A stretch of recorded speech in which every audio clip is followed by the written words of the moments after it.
স্বাস্থ্যটা এতটাই ভেঙে পড়ল যে শেষ চিকিৎসা তাকে দেশেই নিতে হয়েছে।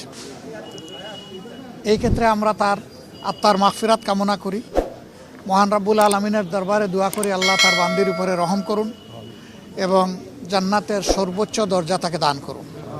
আমরা সহানুভূতি জানাই, সহমর্মিতা জানাই তার সন্তান ভারপ্রাপ্ত বিএনপির ভারপ্রাপ্ত চেয়ারম্যান জনাব তারেক রহমান সহ তাদের পরিবারের সদস্যবৃন্দ, সংগঠনের নেতাকর্মী এবং তার চিকিৎসা কাজে যারা নিয়োজিত ছিলেন সেই সমস্ত চিকিৎসক সমাজের প্রতিও আমরা ধন্যবাদ জানাচ্ছি, কৃতজ্ঞতা জানাচ্ছি যে তারা বেগম খালেদা জিয়া দেশনেত্রীকে অত্যন্ত আন্তরিকতার সাথে তাদের সর্বোচ্চ যোগ্যতা অনুযায়ী তারা চিকিৎসা সেবা দিয়েছে।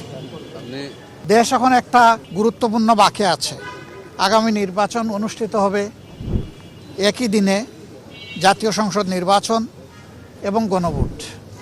সংস্কারের জন্য গণভোট আর সরকার গঠনের জন্য সাধারণ নির্বাচন।